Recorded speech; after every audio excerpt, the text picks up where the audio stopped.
What's going on? So I got asked, do I think that Trump could deport black people from America? Absolutely not. Absolutely not. For lots of reasons. They would have done it if they could have already. I'm quite sure that before, when you take on the various emancipation proclamations and declarations, they definitely would have tried. They probably would have. When you're dealing with someone who is ignorant and doesn't have a lot to say, they say, well, go back to where you came from, go back to Africa. That's all they can say. They know that that's not going to happen. Besides, where else can you get a race, a group of people that have helped build your country for 400, 500 years, free labor, and you didn't pay them anything, but you mentally and systematically institutionalized, chained them up, and told them that they weren't worthy of coming to your restaurants, weren't worthy of using your bathroom facilities, couldn't properly move up ranks in your military, used you as a social experiment, and have belittled you and have ghettoized you in all forms of capacity. Because think about it, if you were a quarterback, I had this conversation. I'm going to bring up some topics to tie this together. Doug Williams, the first African American quarterback to win in the Super Bowl. Joe Gilliam got 2 rings with the Steelers, but he had to back up Terry Bradshaw. Political interest.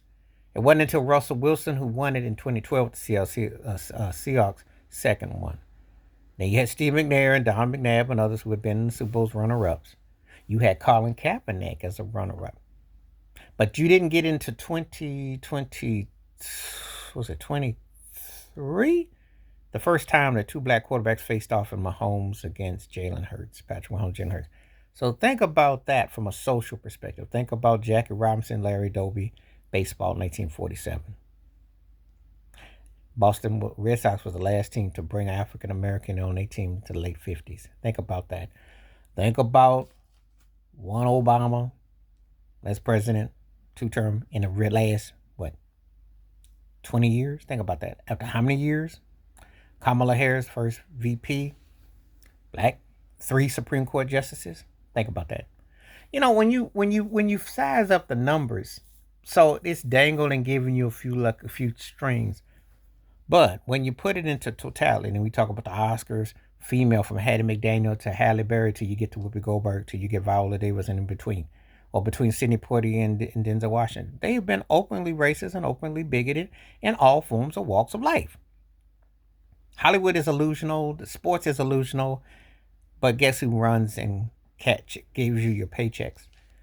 NBA always talks about how progressive they are. How many black owners do you have? NFL, how many black owners do you have? Major League Baseball, how many black owners do you have? Hockey, I'm talking about owners. I'm not talking about token minority. I'm talking about the ones that really have a say.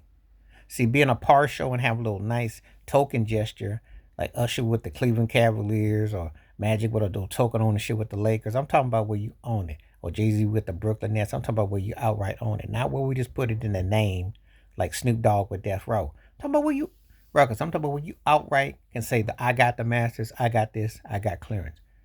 This is what we've been fighting for. This is what you be fighting for. So, when I tie this all together, no, they wouldn't deport because they've been too profitable. Why would you give away and say we'll let you walk away? Because let me tell you something. If there was a fair trade-off and you say, well, we won't give you reparations, but what we'll do, we'll give you a free passport. We'll let you relocate. And we won't hold that slave code, social security code over you wherever you go. Could you imagine that? Could you imagine that?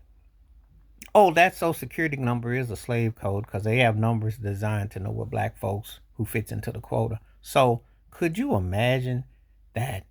Wow.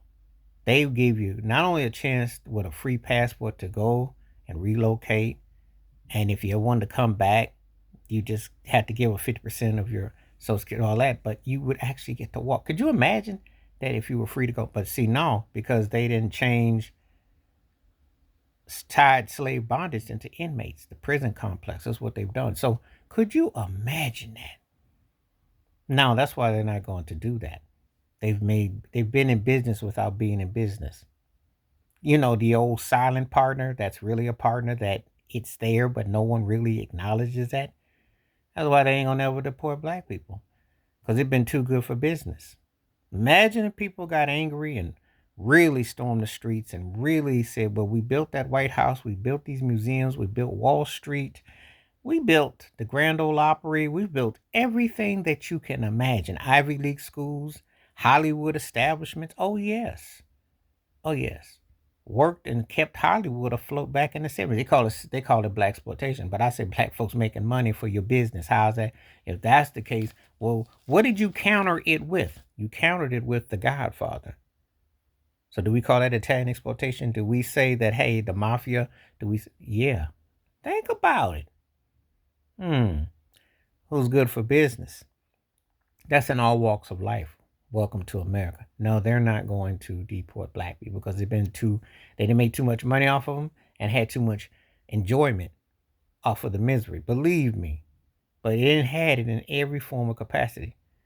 You work the field. That's why you have commissioners in football, baseball, and basketball that are white.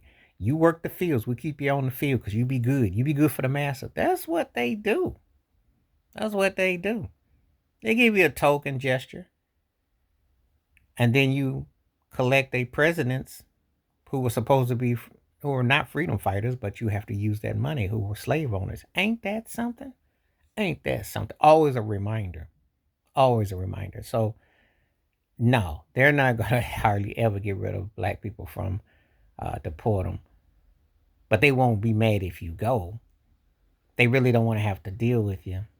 And they don't want to have to deal with the truth. Because that mental illness, institutionalized systematic racism, which they glorify and they say it's not as bad, and we've had some slip ups and some missteps, and they got a nice way of kind of like trying to make a diaper smell good even though it stinks. But this is what they do. They say, well, if we put a fan and we turn it to the north, to the south, it'll just blow it all out. But no, they won't ever deport black people. They won't. And again, with technicalities and everything, but they want to. But then again, they don't want to. They want to because they don't want anyone to call them out on their jive. But they don't want to because it's been too good for business.